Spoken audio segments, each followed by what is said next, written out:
As a team, we're going to crumble. Inch by inch, play by play, till we're finished. We're in hell right now, gentlemen. Believe me. And we can stay here, get the shit kicked out of us, or we can fight our way back into the light. We can climb out of hell. 1 inch at a time. You know, when you get old in life, things get taken from you. I mean, that's part of life. But you only learn that when you start losing stuff. You find out life's this game of inches. So is football. Because in either game, life or football, the margin for error is so small. I mean, 1/2 a step too late or too early, and you don't quite make it.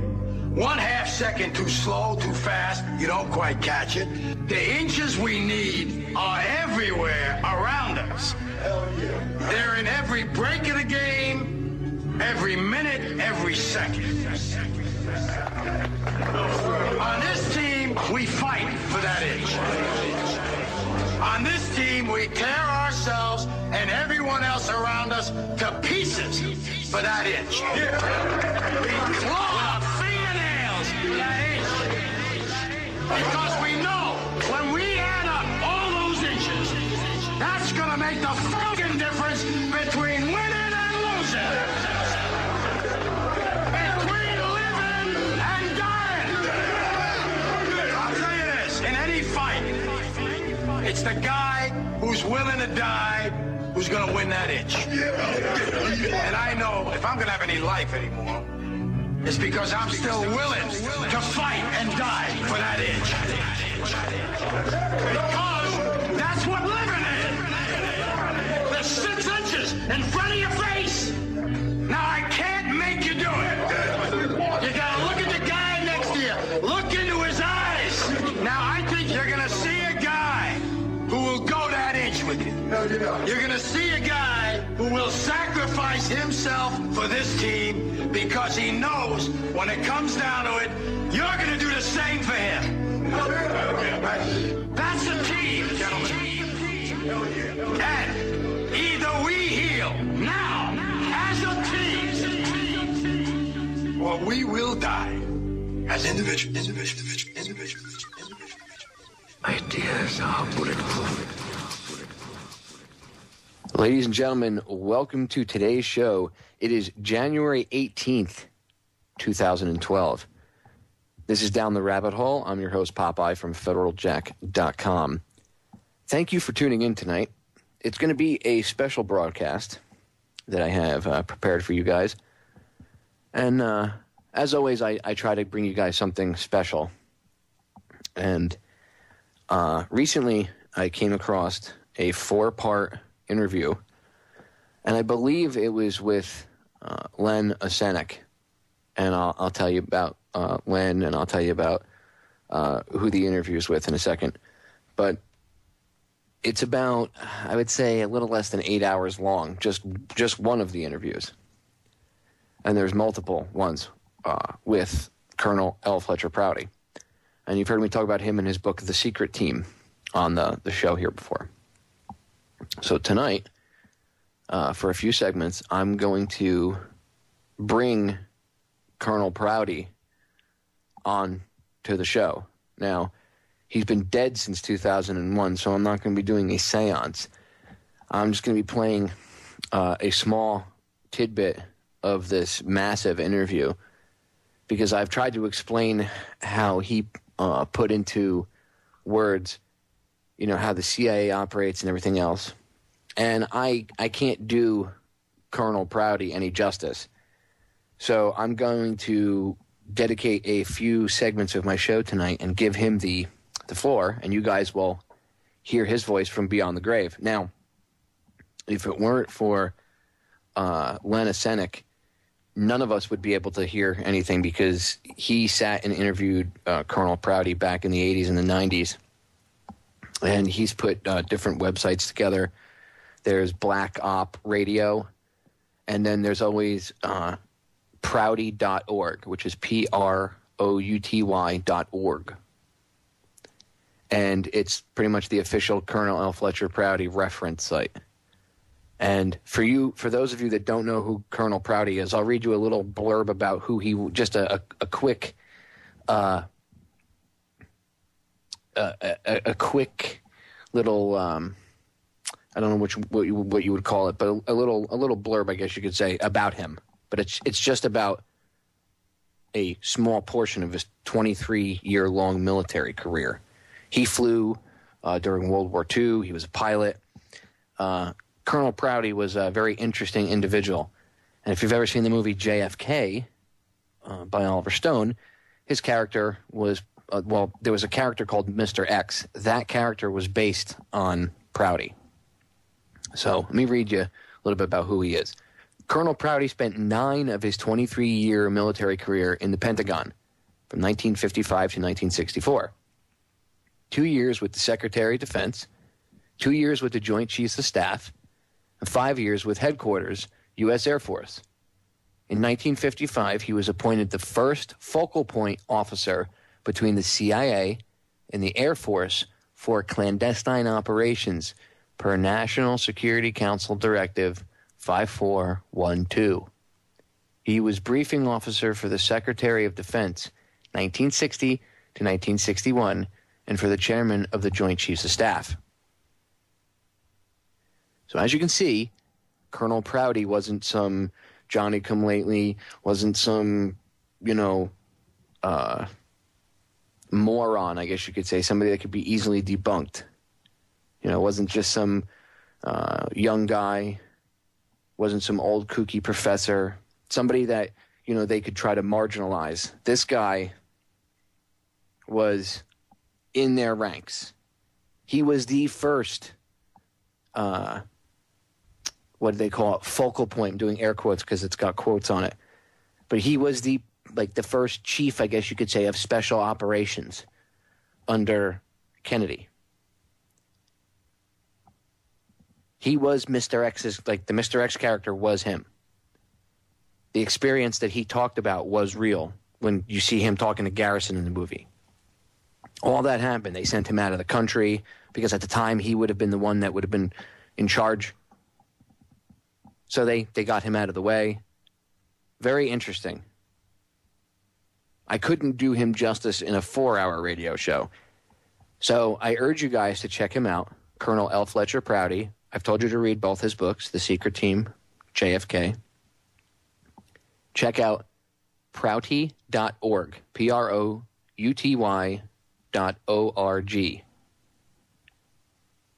Give a big thanks to Mr. Lenasanik. And check out his show. I think he still does it. I haven't, I've been so busy I haven't gotten a chance to tune into Len in a very long time or even listen to any of his stuff that's up on the site. But I believe he still does. I think he might still do a live show once in a while, if not more often.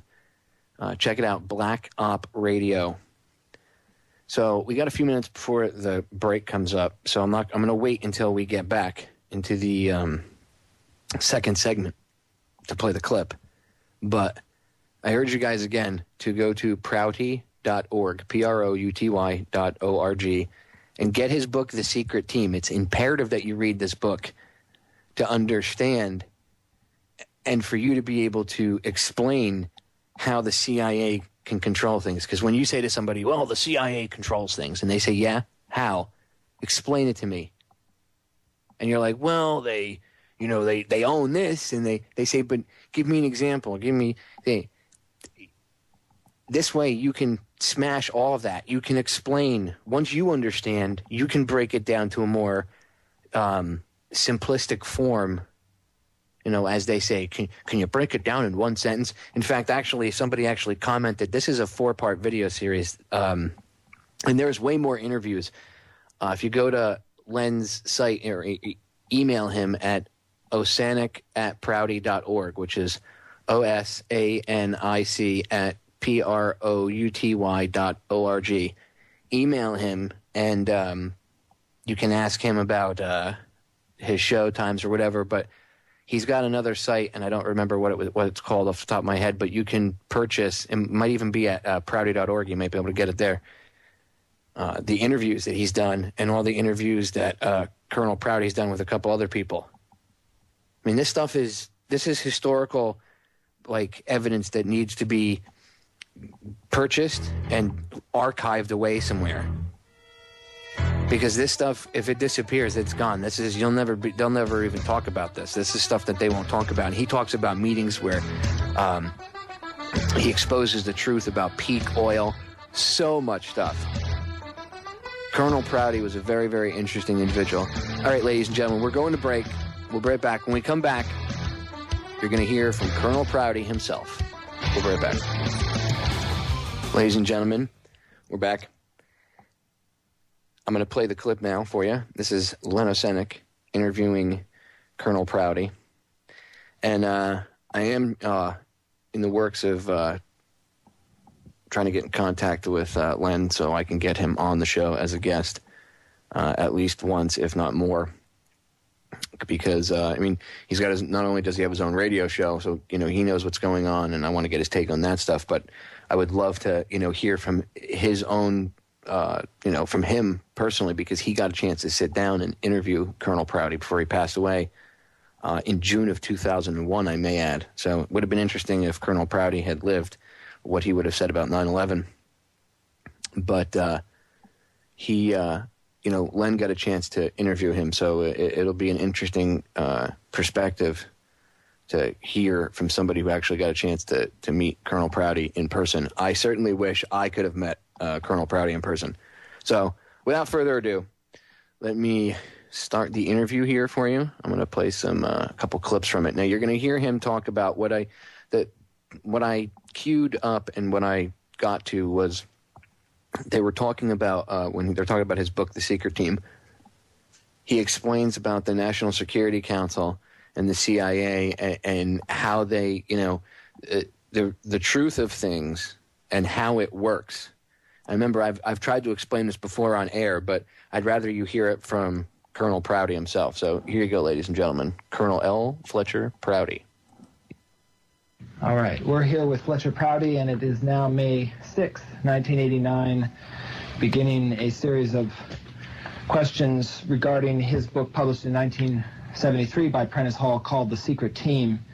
One of the most essential parts of post-World War II American political action and agendas seem to hinge on events that happened immediately after World War II.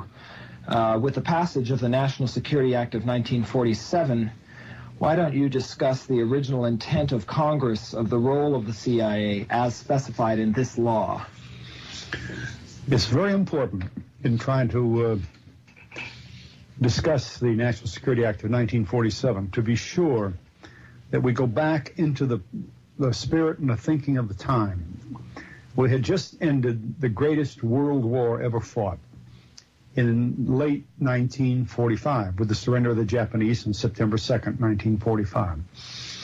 Early in 1946, President Truman abolished the OSS. There was no longer a need for an operating organization of that type now that the war was over. But there were assets of the OSS, primarily such things as agents lists, who the agents worked with, and other activities like that you just can't abandon. They have to be taken care of. And these were placed in an office which was concealed in the State Department for quite a while. And also, President Truman, by presidential directive, created the National Intelligence Group and placed it under General Vandenberg, Army officer, but later the Chief of Staff of the Air Force, who had a considerable experience with intelligence matters. Both of these acts by President Truman were more or less standby. He knew that there would have to be some change in the law to act on these intelligence matters. At that time also, you'll remember that the Soviet Union had been our ally during the war, was not a stated enemy as it became very shortly after that.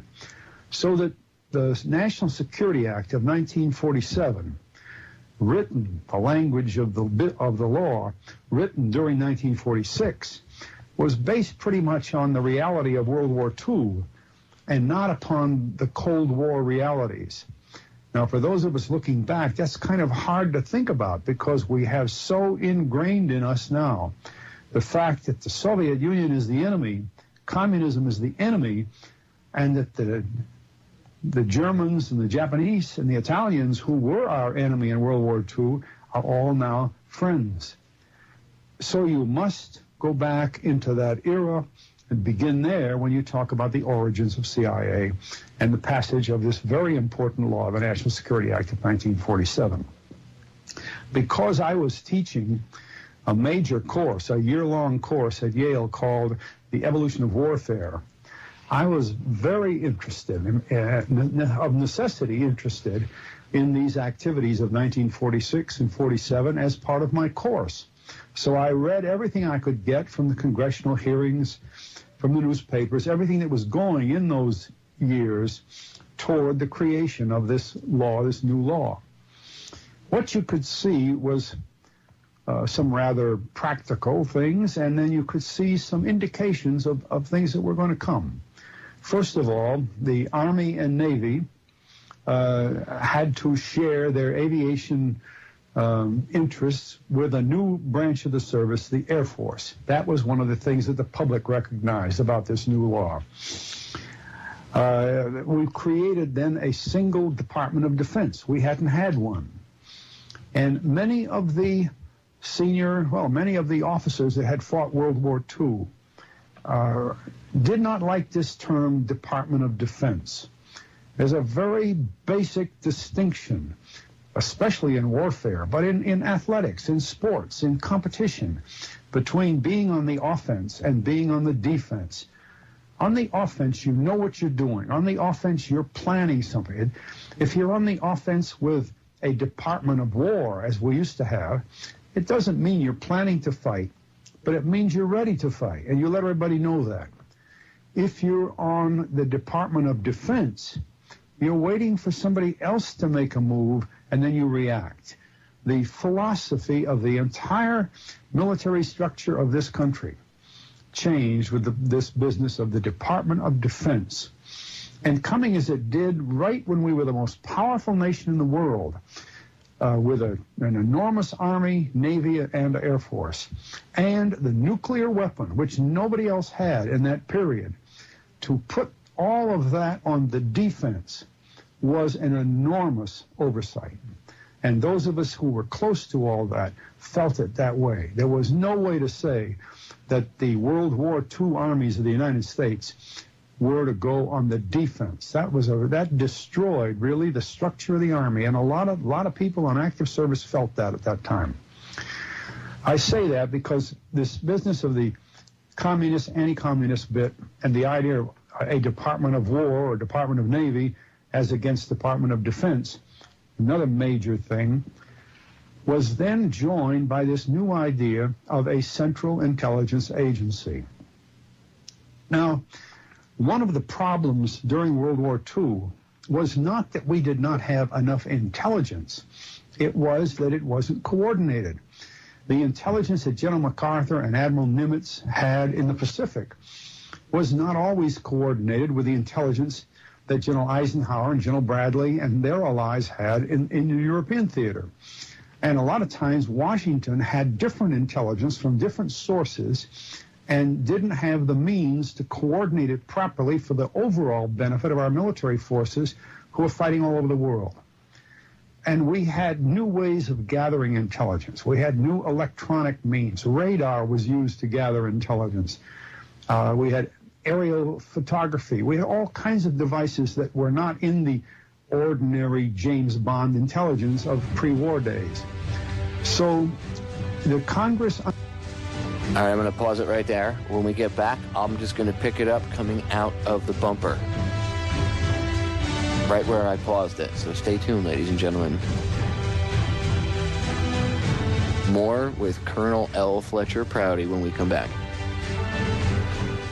Understood from a lot of testimony from experienced military leaders that one of the greatest shortages and one of the greatest mistakes in the war was that we did not have coordinated intelligence.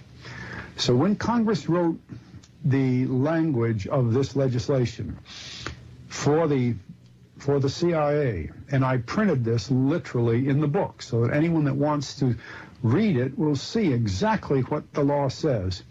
It said that the CIA is created to coordinate the intelligence of the rest of the government, and that was why it was created.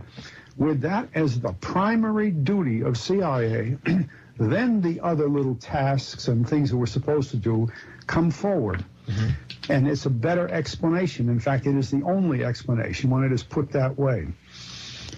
There was not a single word, for example, in the law that said that the CIA should collect intelligence. There wasn't a single word in the law that said the CIA should get involved in covert operations. And this is the same law that exists today, by the way. We haven't changed. But gradually things change, whether they're written into the law or not. But we're talking about the law of 1947, how it was written and what it meant. So that the people that first became members of this new CIA knew that their job was the coordination of intelligence. I have no doubt. The enormous move toward Cold War, anti-communism, and all that, all the buzzwords that we've lived on for the last 30 or 40 years, did not exist there, at least not strongly. It was coming over the horizon. While the National Security Act of 1947 was being written, primarily by men like the great lawyer Clark Clifford, close friend of President Truman's, and an enormously influential man in this period. While that was being done, Churchill had made his speech in Missouri about the Iron Curtain and the Cold War and those things. The country was beginning to move in that direction. The era, the strange McCarthy era, had not come, but it was inevitable. It was on the way.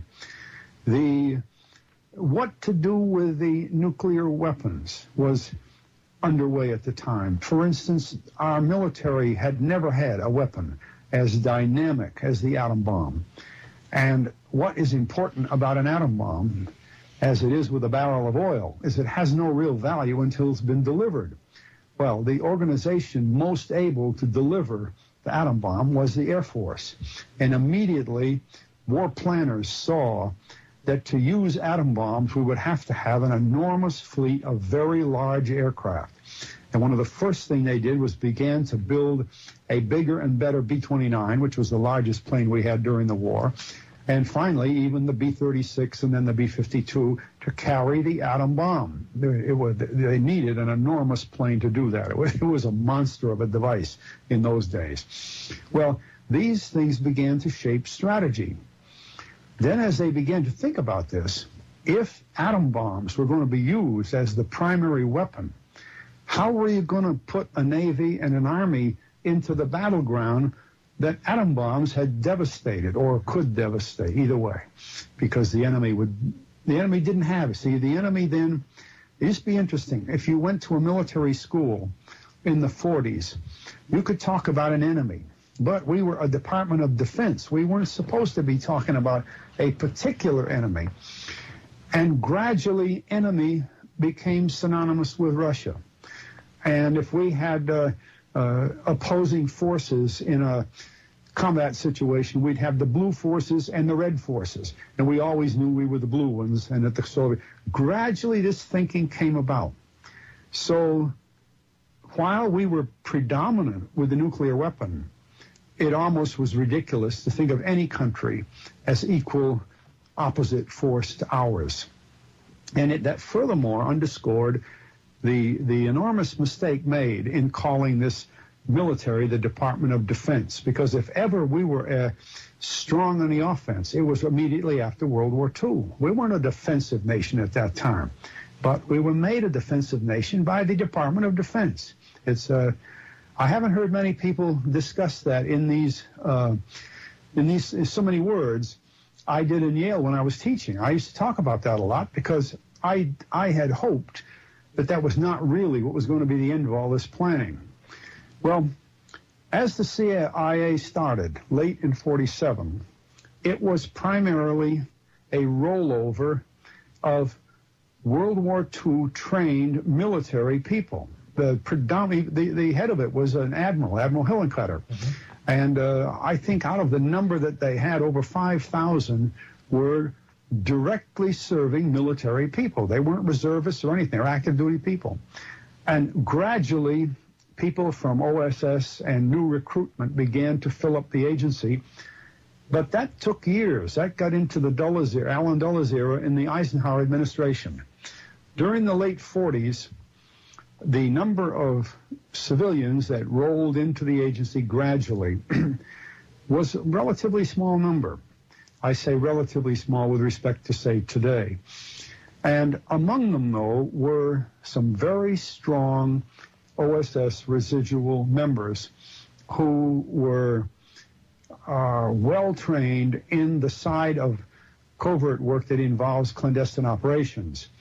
And despite the fact that that was totally overlooked in the law, even so much as to suppress that kind of activity by not putting it in the law and not creating a budget basis for that kind of expenditure of funds, the people with that training came into the CIA. Certainly the military wasn't going to get into that business, nor was the State Department. So it was a question of where do you keep this?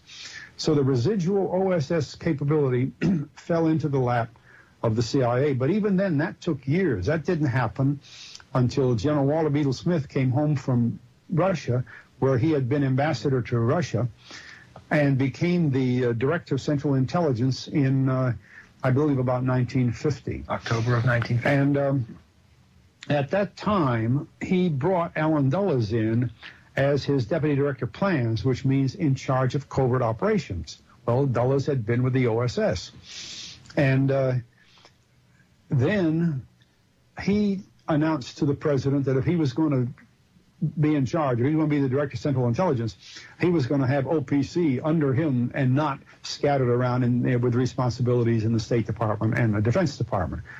A lot has been said about OPC in the sense that how could such an organization have been created without law, and how was this ingenious little device of appointing its senior officer? The way it read was that he would be nominated by one secretary, either State or Defense, and having to be seconded by the other, and then would be approved, and as though he didn't have a single commander.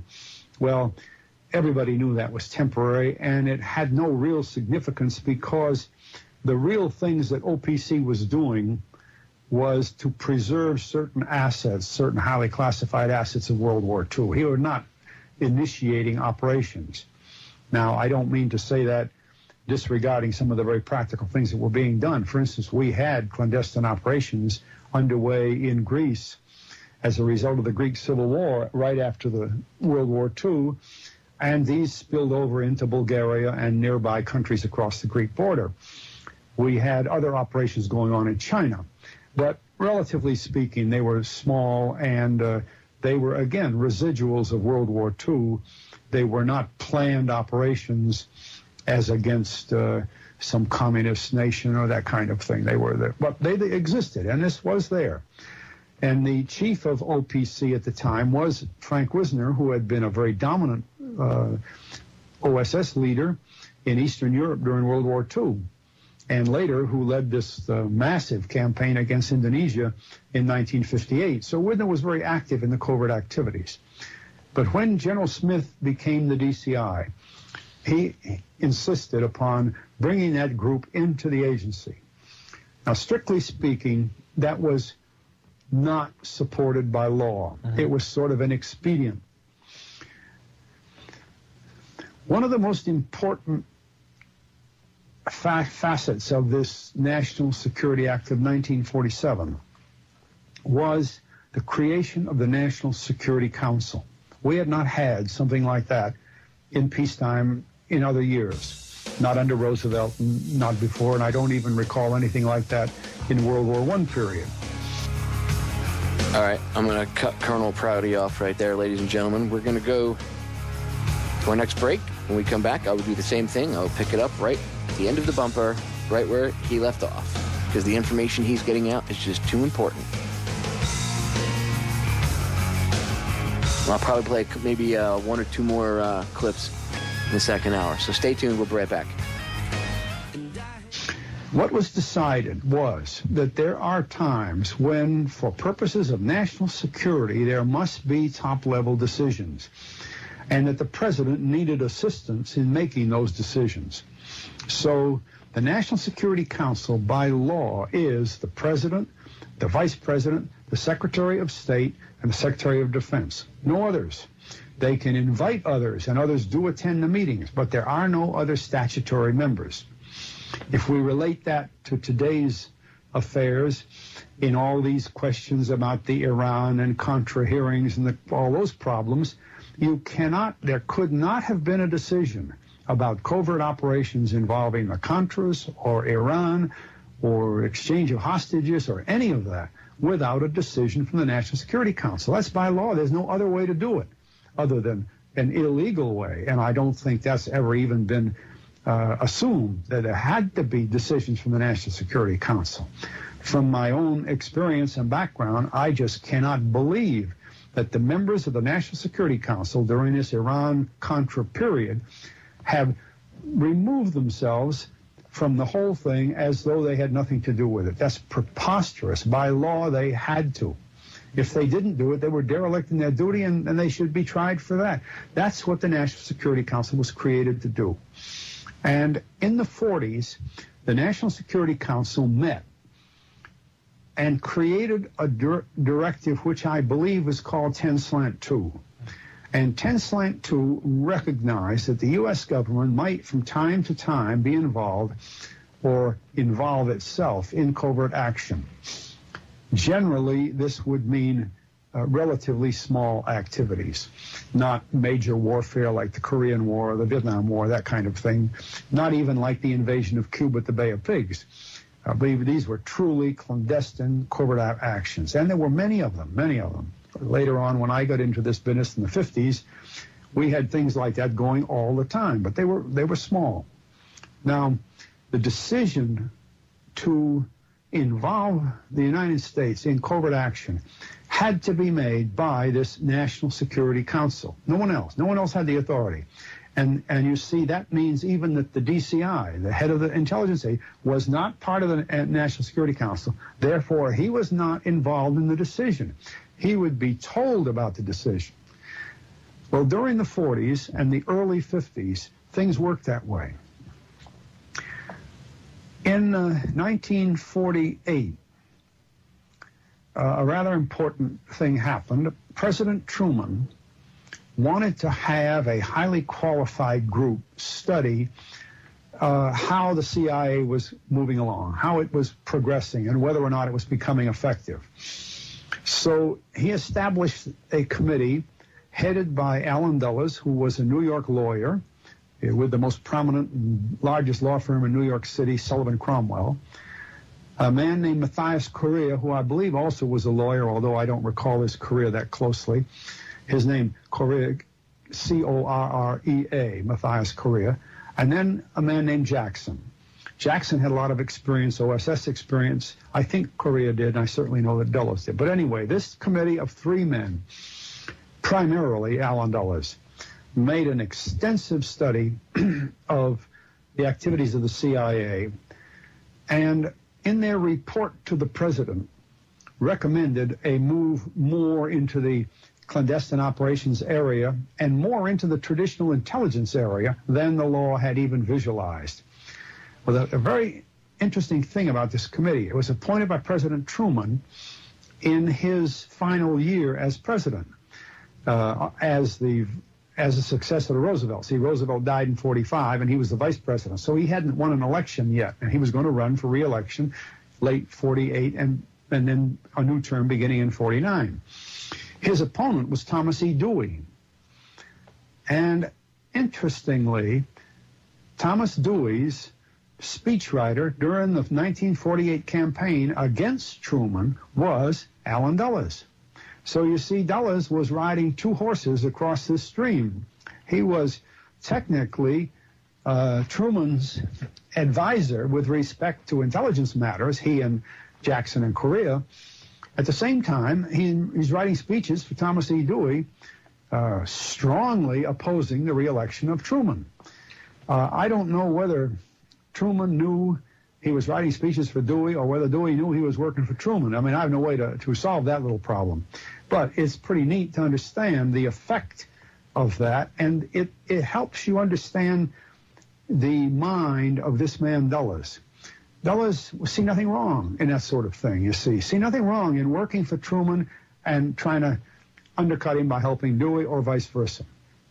Well, this had an influence on the report because, of course, Dulles, as was Jackson and Correa, were absolutely convinced, along with most of the country, that Dewey was going to be elected president. So as he wrote this report, he saw that report as, you might say, his own Mein Kampf. It was his own idea of what CIA was going to become because he was positive that Dewey would make him the Director of Central Intelligence when Dewey became president. See, and that designed the report.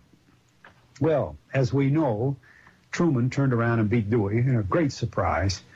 And without much ado, the Dulles, Jackson, and Correa report was slid under the White House door on the 1st of January, 1949, and we never heard much of it after that.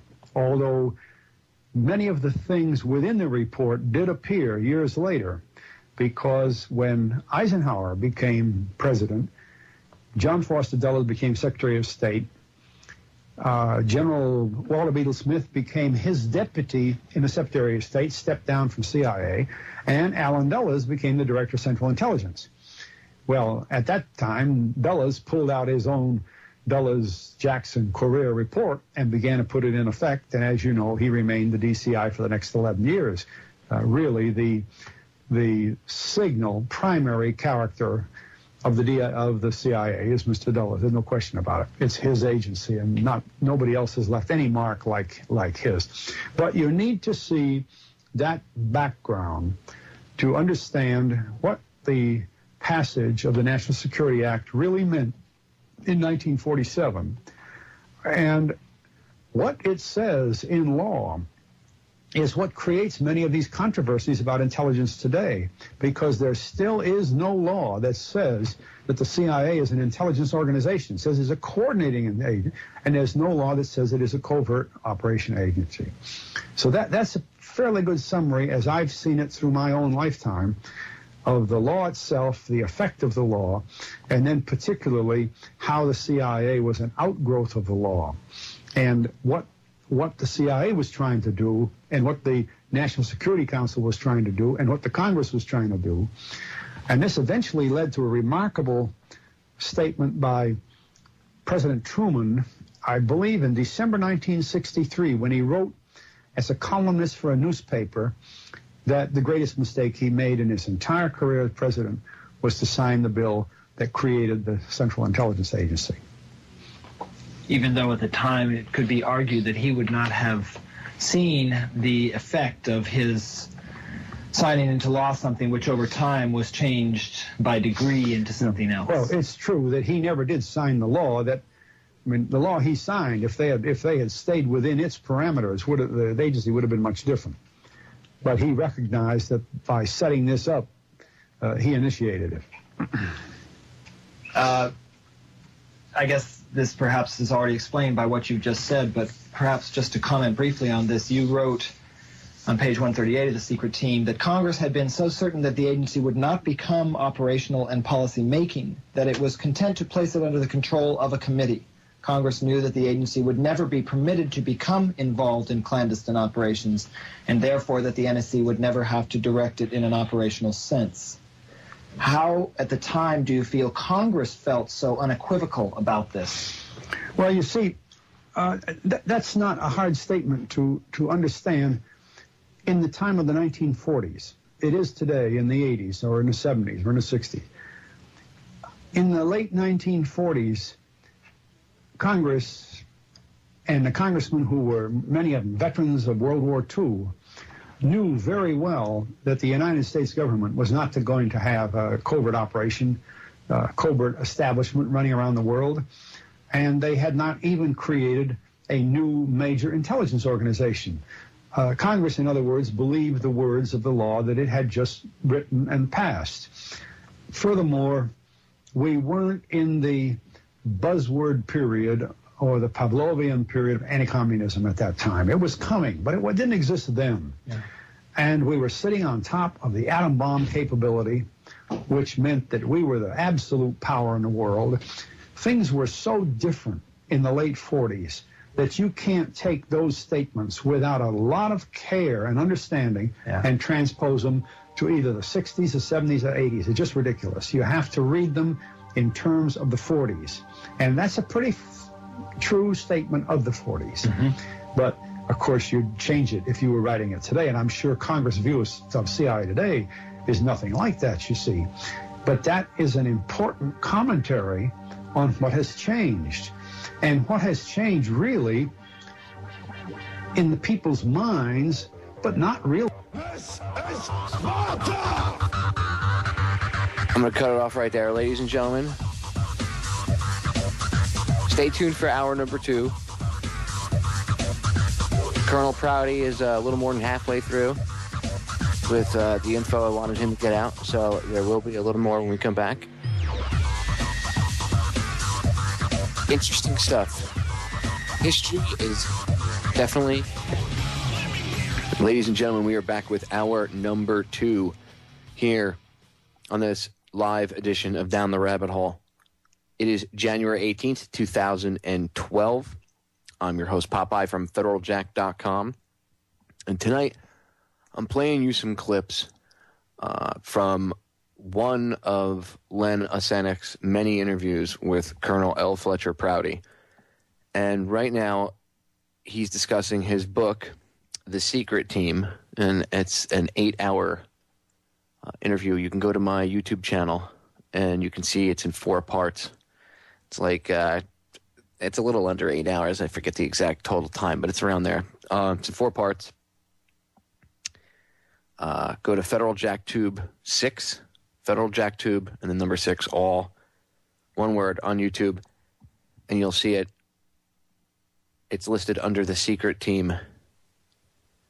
I suggest you take the time to listen to the entire thing in its entirety.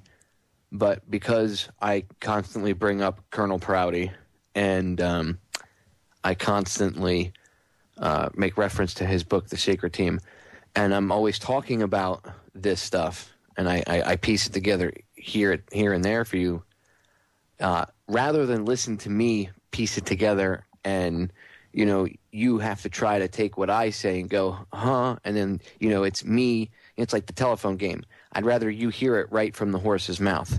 So I'm going to give Colonel Prouty as much time as it's going to take for the rest of this portion of this last piece of the clip that I want to play here for you guys. So it'll probably be another segment or 2. But I'm going to get right back into it so you guys can hear. So again, Colonel L. Fletcher Prouty.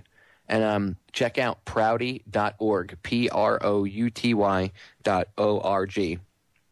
And again, a big thanks to Len Asenek. And by the way, I want to give a big shout out to YouTube user Conspiracy Scope.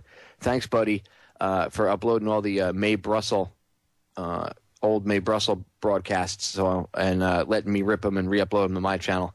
For you guys that don't know, ladies and gentlemen, go check out my channel. I have, or you can check out Conspiracy Scope on YouTube too. And he's got all the May Brussels uploads, as well as I got the same ones. And it's just some great radio back from the 70s into the 80s. And she was a conspiracy broadcaster.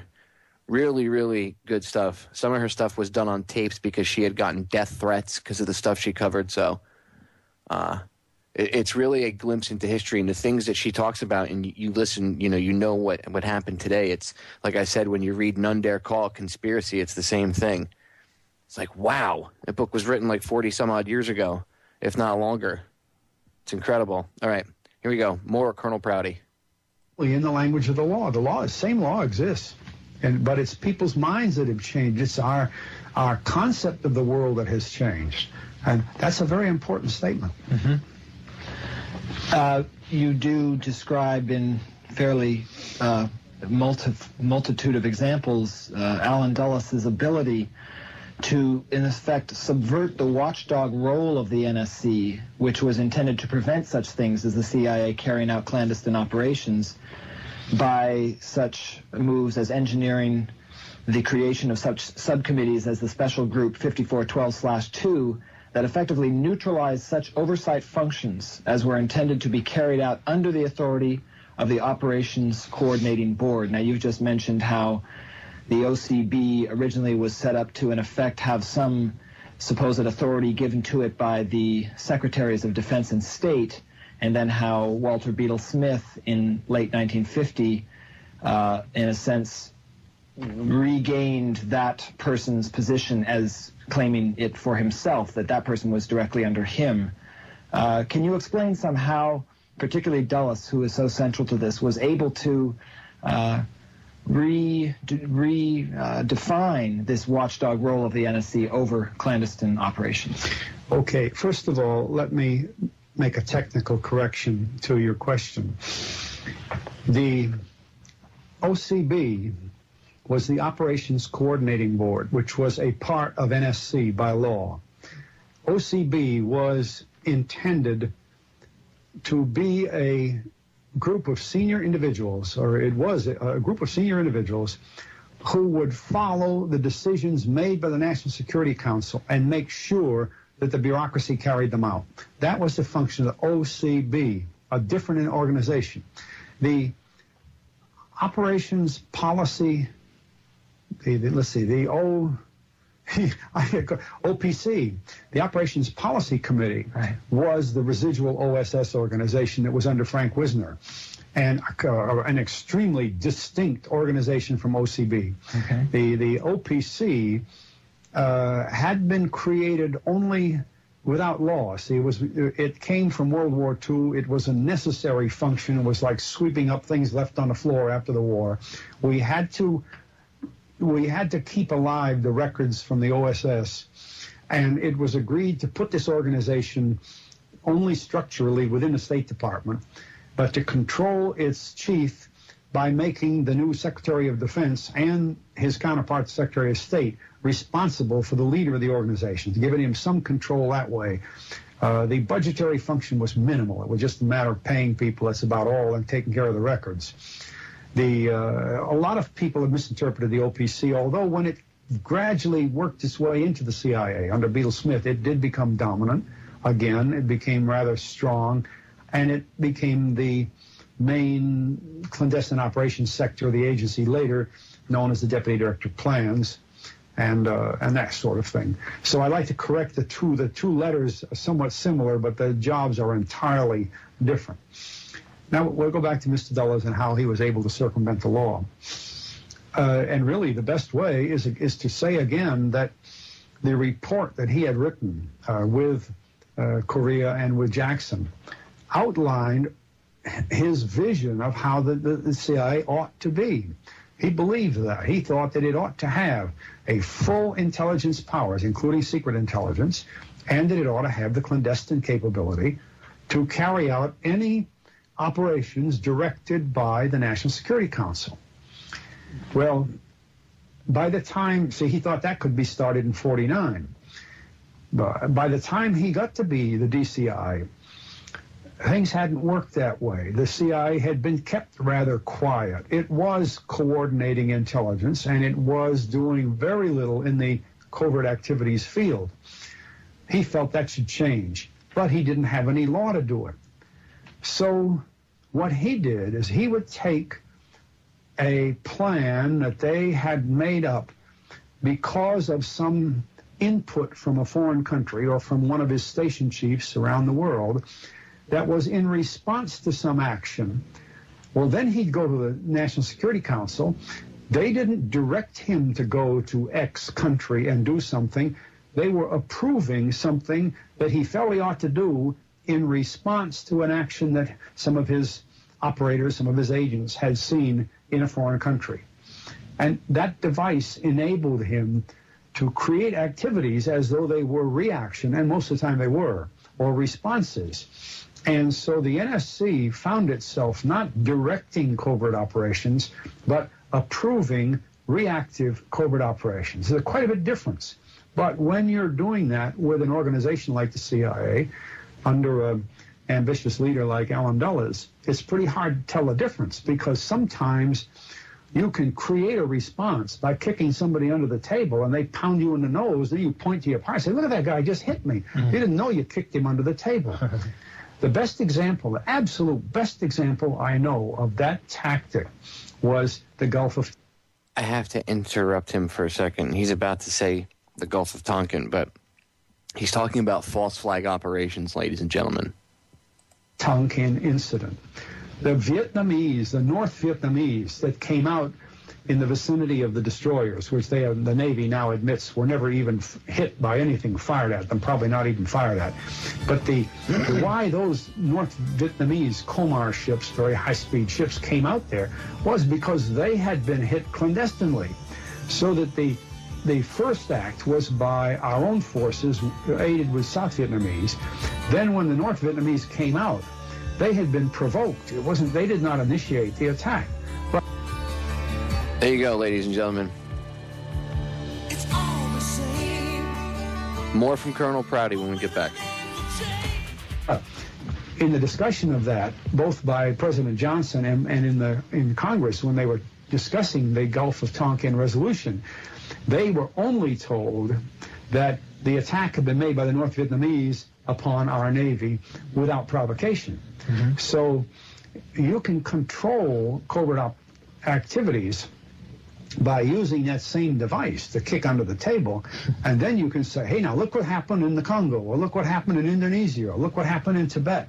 We've got to do something about it. This was the technique that Dulles was the master of working at, and he tried to have the agency ready to be responsive anywhere in the world.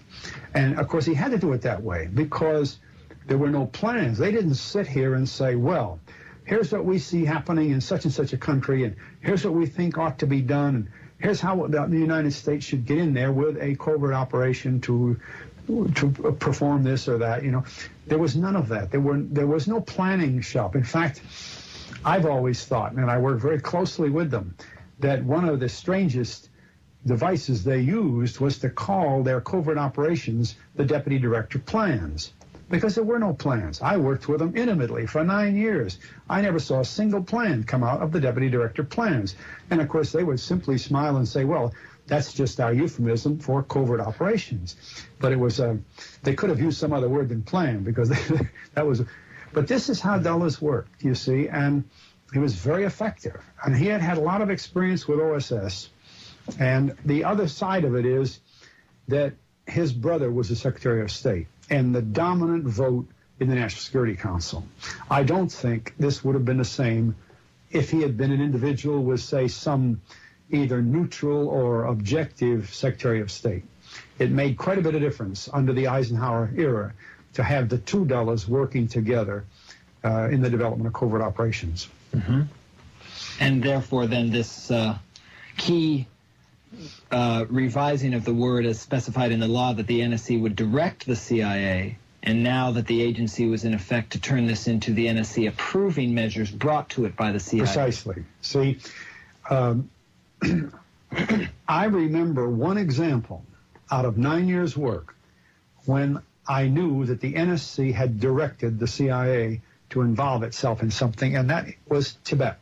When the Chinese communists started overrunning Tibet, it was the NSC that put the CIA into that operation. And I must confess that in all those years, 55 to 64, pretty active years, I never saw another one come by direction. They were all responsive and reactive operations to things where Mr. Dulles or people that followed him would go in to brief the NSC from their own papers and say, here's what's been happening in country A. We propose an operation to oppose that. That's why we got into what was called counterinsurgency. We countered the insurgency. Yeah. Almost everything we were doing was a reactive response. But that was the Dulles method. That was his characteristic. I'd like to quote a part here regarding the intelligence community as a whole. You wrote that on page 141 of the Secret Team, over the years it has become customary to speak of the various intelligence organizations within the government as members of the community. This word is quite proper because there is little cohesion and homogeneity within this vast infrastructure which has cost so much and which performs so many varied and separate functions. The members of the community are the CIA, the Army, Navy, and Air Force as separate divisions, the Defense Intelligence Agency, the FBI, the Atomic Energy Commission, the State Department, and the National Security Agency. All are by law brought together by the Director of Central Intelligence, or DCI.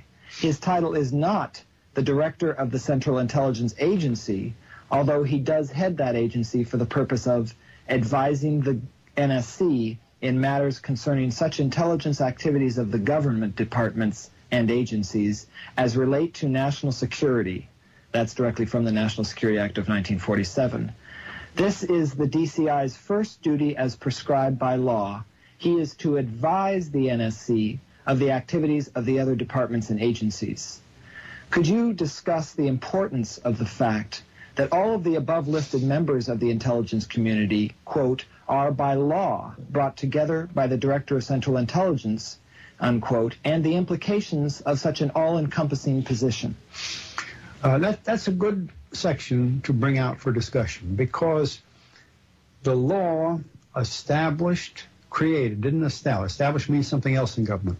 The law created the CIA to coordinate intelligence of the other branch of the government, as I listed them there. And the law specifically deals with the function of the Director of Central Intelligence. He is different from his organization. He is the Director of Intelligence over the other intelligence organizations within the scope of the law that establish him. He's not their boss in a sense that the Navy intelligence operates for the CNO, for the Chief of the Navy. But as far as intelligence matters are concerned, and as far as coordinating intelligence matters, he's the director for the coordinating purposes. It's quite a clear distinction, but you can see it does get waffled around. And certain of the intelligence assets of various departments, we'll say the Navy, are very independent. Navy's intelligence organization goes way back to Revolutionary War days. They are an excellent professional organization, and they're worldwide, and they're very powerful and very able. They were not subverting themselves to any new boss. They knew their job, and they made that clear when the law was being written. In fact, they protested the law more than anybody else. The Army has its own black intelligence, very deep intelligence, in many ways deeper than the CIA has ever learned how to do. They were not going to fold that into the CIA either. The Air Force was brand new, had no intelligence other than experience as part of the Army. However, the Air Force had the aircraft, the U-2, the SR-71, the bombers and the camera plane, all the reconnaissance planes. They had the methods of intelligence that they could use that the DCI needed for coordinating also. So the Air Force, although it was new, in some ways was probably more important than the other branches. So you see, what I'm saying is that this intelligence community, which the law was created to bring together, was not homogeneous, but they were essential to each other. No more than, say, the National Security Agency. Just think what any of these would be without the National Security Agency. They all depend upon the National Security Agency for the intercept of electronic transmission and all the other things, communications intelligence and all the rest. Well, the National Security Agency is a function of the Department of Defense. In fact, the office where I used to be assigned was responsible for directing the National Security Agency in order that we could coordinate it with state and CIA and the others ourselves to make sure it was effective. A very nice way to do this thing, and it was important in those days. So there is an intelligence community of great importance and great significance to each one of its components. But the sole chief of that community by law is the Director of Central Intelligence in the role that he's coordinating. No more than that. He doesn't direct these people in a clandestine exercise, not at all. Then he's the Director of then he is the head of the CIA, and then he carries out things that are assigned to the CIA. So, I'm sorry, it's quite clear how that works, although I'm afraid historically there are many, many abuses and a lot of times oversights in that, primarily because many of these agencies and departments have very parochial interests of their own. We're going to break, ladies and gentlemen. We're back in a few minutes. I hope you learned a lot from Colonel Prouty tonight. Just an amazing, amazing man. We'll be right back. Well, ladies and gentlemen, I want to thank all the listeners for hanging out and listening for about the past hour to Colonel Prouty. I hope you guys sat and actually paid attention, because I'm sure you learned a little bit different version of history than what you were either taught, or maybe you didn't even know at all. Now you understand the CIA and the intelligence agencies a little bit better than I could have explained it. You know, he had an insider's point of view, and he was very eloquent, that's the proper word, with how he came across. So why listen to me, you know, ramble and rant and, you know, undoubtedly, because it happens, end up putting your own slant on things, because that's the way it works when someone brings out information, you know, when they're talking about it kind of out of the, you know, as a researcher, as opposed to somebody who's experienced it. He has a insider's point of view. So for your benefit, I would rather you guys hear it right from the horse's mouth. That's why I played it. But that is not in any way, anywhere even close to even like a quarter of this one interview by itself. And there's multiple interviews. If you go to Len's site, you can purchase the there's links there, and it'll take you where you can purchase some of Prouty's work. And I think Len's got like bundle stuff where you can get a bunch of his stuff. And as I said, I'm in the process of you know, scheduling and everything to get him on soon. He got the chance to interview Colonel Prouty, so it's just too bad Colonel Prouty didn't last longer, because I really would have liked to have heard his thoughts on 9/11, both right after it happened and if he was still alive, you know, thoughts on what's going on now. Because, again, insider's point of view, rare point of view that you never get. Get Colonel Prouty's, both his books. You can probably get them on Amazon. Or, you know, if you go to prouty.org, you could probably get them there, too. I'm sure there's links. PROUTY.org. And no, I'm not getting paid for any of this. Like I said, I do this because I get a couple hours a week to spend with you guys, at least 6. And I like to bring real good information to the table. And, you know, Colonel Prouty is way better at describing it than me. Now, I want to get into something here. You heard him talk about the Gulf of Tonkin, right? You heard him, okay? Not some conspiracy theory. You heard Colonel Prouty talk about the Gulf of Tonkin, how they knew it was fake. Now, let's flash forward to, what was it, 2008? The end of 2007, beginning of 2008, somewhere around there. Dick Cheney says we should, you know, comes out, Cy Hirsch from the New Yorker comes out and releases this article, and Cheney wanted to dress up special operators like Iranian Navy, put them on boats that were made up to look like Iranian patrol boats, the little small boats. And they were going to strafe Coast Guard vessels and naval vessels in the Straits of Hormuz, kill sailors, okay, and then blame it on the Iranian Navy as an excuse to attack them. Does this sound familiar? Does this sound just like the dullest doctrine that Colonel Prouty was describing? How they would create the problem and then react to the reaction of the problem that they created? So they would create the problem, and then the other side would actually, in all reality, be reacting. And then they would come in and, quote-unquote, react to the other side's reaction and attack and claim it as justified. So this is a very old playbook. So for those of you that don't believe that 9/11 was an inside job, or, oh, you conspiracy theorists, and I'm doing air quotes, you guys are all crazy. Well, how are you going to tell this guy he's crazy? I mean, you can't, he's dead, but what are you going to say? Oh, he was getting crazy in his older years?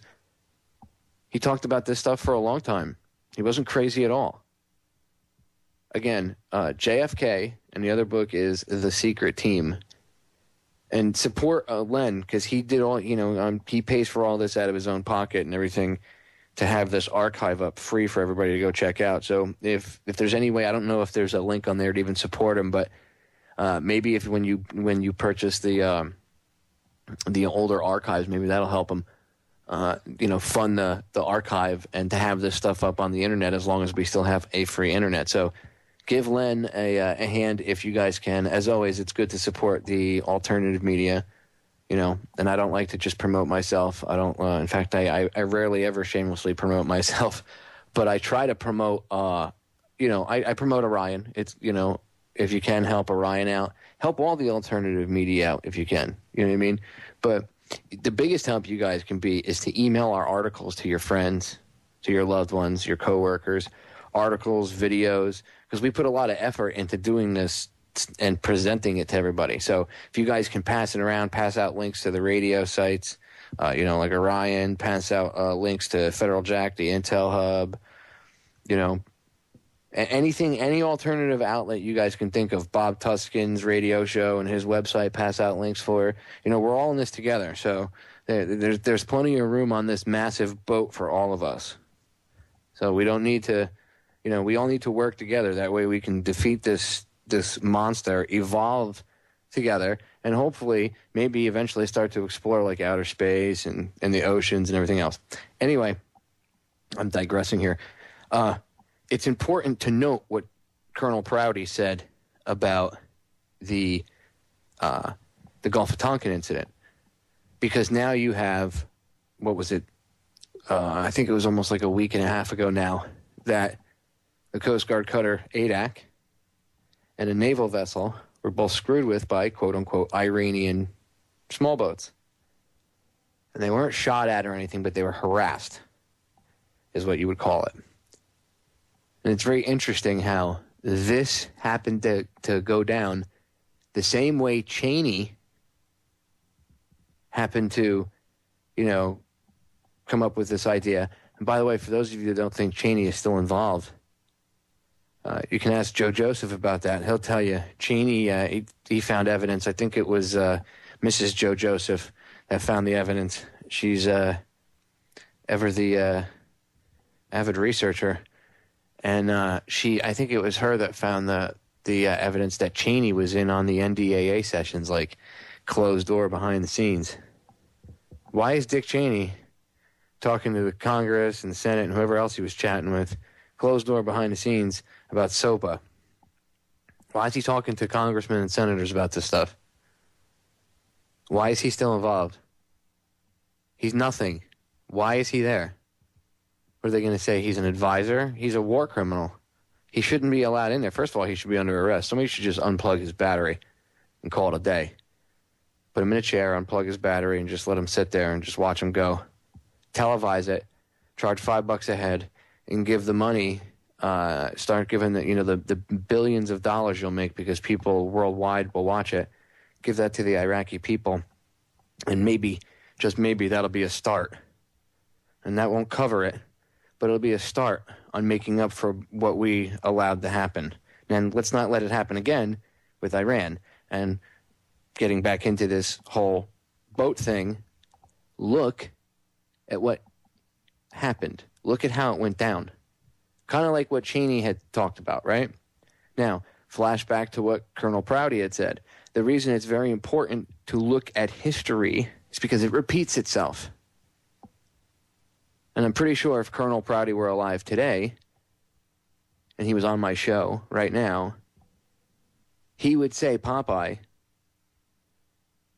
these things, 9/11, this, and I don't know for sure, this could have been the Iranians, but possibly, I'll say this, kind of fit the same playbook. And remember, Cheney had talked about it. I'm pretty sure he would say that, 9/11, the Oklahoma City.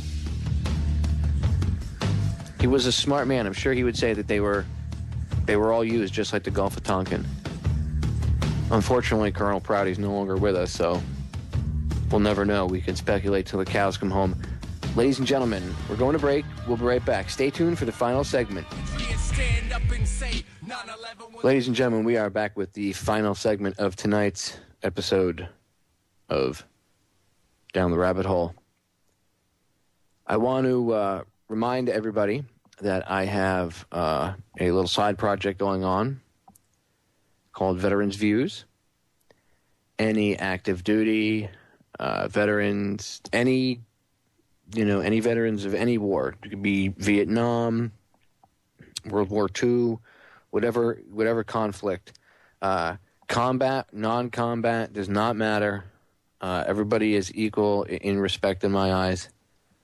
And email me at info@federaljack.com. info@federaljack.com. Spout off. Sound off like you got a pair. Get angry. If there's something, and you don't have to use your real name or whatever. I don't expect you to.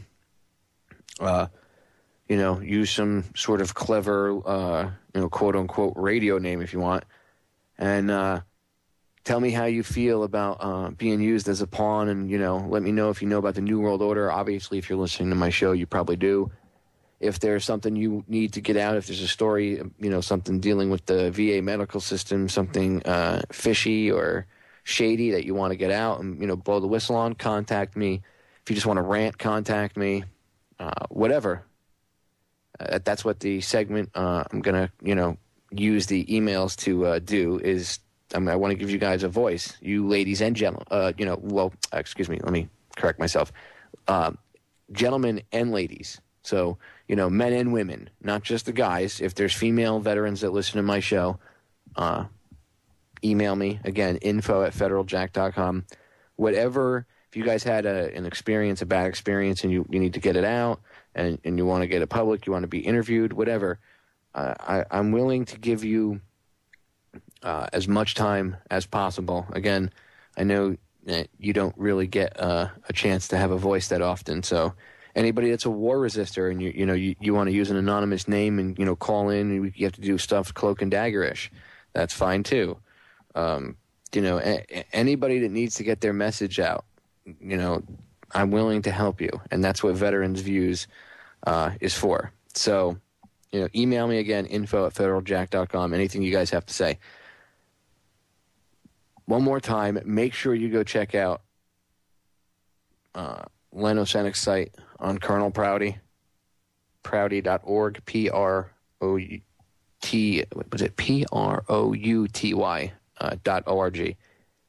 And there's links to, all other stuff, other sites that Len has up.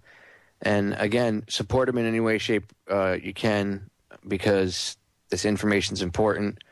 And make sure you buy Colonel Prouty's 2 books, because it's, like I always say, it's important to have stuff in physical print, because you never know.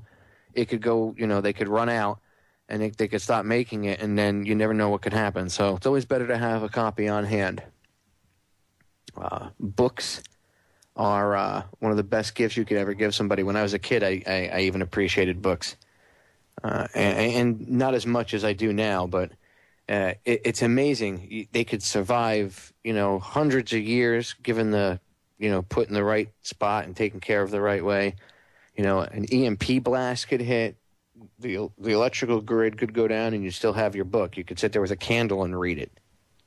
You'd still be able to get that knowledge. So it might be, quote unquote, old-fashioned technology, but there's no reason to get rid of it. If it ain't broke, don't fix it. You know what I'm saying?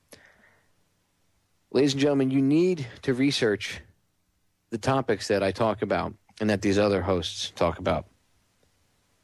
You need to educate yourself more.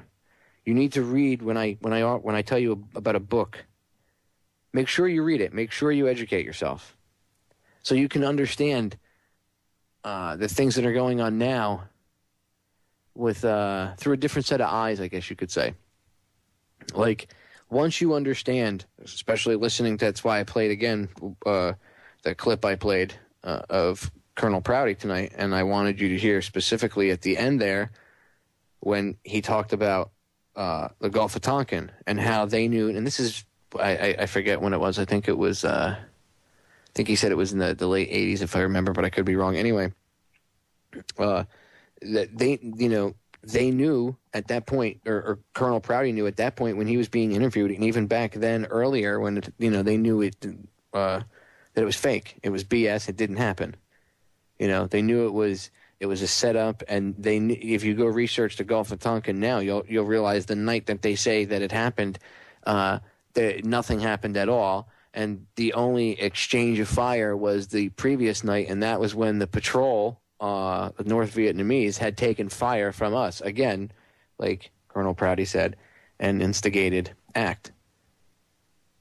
Now, it's important that you hear this and see this stuff. It's important that I come at you from every angle with this and say, look, here it is from this guy. Here it is from this person. Here it is, because it's all evidence. Eventually, either you're going to look at it and go, wow, you're going to be convinced. You know, you're going to research it yourself. That's the whole point of this, by the way, ladies and gentlemen. I'm not some guy to look up to. I'm not some big ego. I'm not anything special. I'm just consider me like a teacher, I guess. And I'm just bringing you this information, and I expect you to run with it and do homework.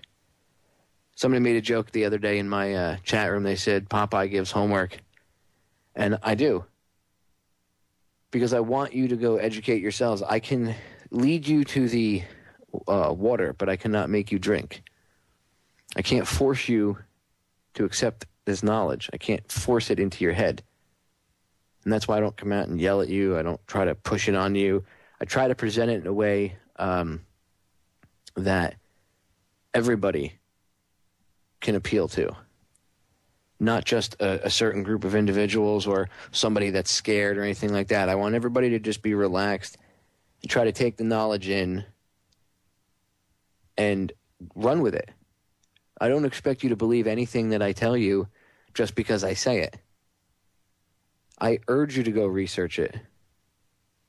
Again, this is not about me whatsoever. It's about the message that I bring forth and the info I bring forward. And that's why I always give you guys references and stuff so you can educate yourself. I don't ever want you to say, well, I believe it because Popeye from FederalJack.com said it. No. Don't ever, ever, ever do that. Or anybody. Don't be like that with anybody out there that brings forth any information. Research it for yourself. Always research. If somebody brings you information and doesn't offer you the references to go see where they learned that from, and they can't show you where, you know, they were able to look and sit and, you know, go over it and come up with, you know, their theory of things or their belief, then you shouldn't believe them.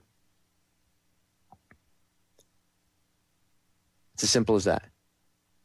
It's like I tell people when they go to get tattooed, look at the artist's portfolio. If his portfolio sucks, then don't get tattooed. Well, same thing. Okay?